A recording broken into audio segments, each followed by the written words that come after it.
Inihina ko yung kain ko para marami kong video sa YouTube. Marami kong in-upload. Silangi pa naubos. Pahinga ako para mawala yung busog. Ganun kasi yung mga idol, kakain. Pinaka masarap ng ulam. Ito ay buto. Ipahinga naman tayo sa kanta. Palagi na tayo ng kanta. Kaya palagi tayo gumawa ng kanta.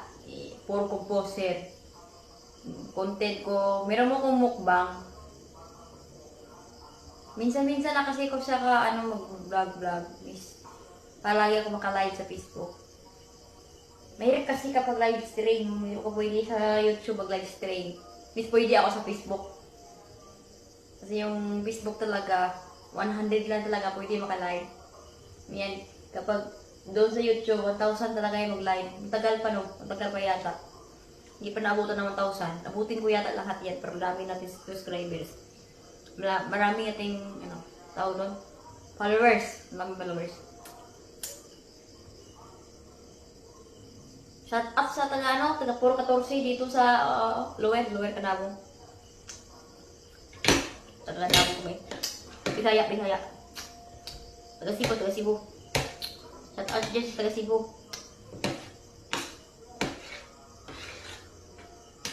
Hindi ko lang sabi sa inyo sa live kasi nagpa-subscribe ako nakalimutan ako.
Birthday ko kahapon.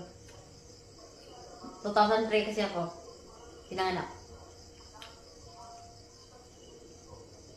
2003 ako sinilang sa sanggol. Sinilang ako 2003. 2003 yata. Birthday ko kahapon guys. Kasi kami nang handa.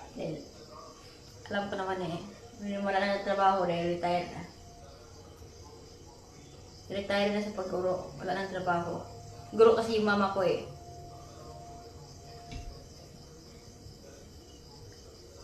Kaso lang kapag wala kang trabaho, hindi naman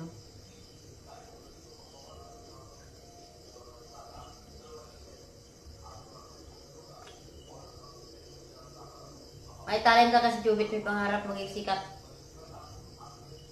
Dapat talaga yun talaga may kasama kong vlog. Hindi ko kaya kung mag-isa kong mag-vlog. Gusto kong mga nakakampi. Katulad ni BMAX TV. Pinagtawanan, pinagtatawa-tawa. Ganun lang ang gusto kong live.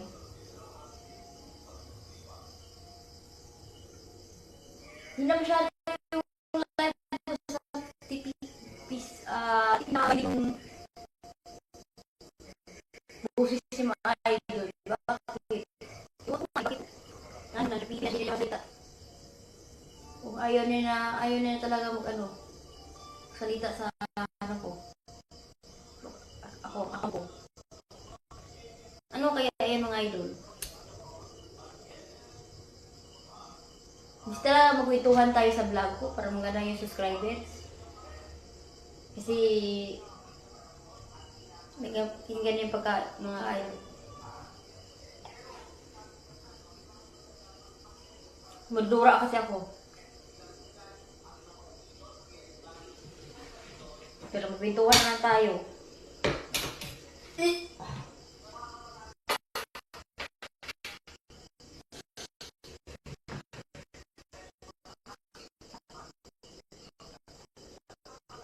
Bakit like ko?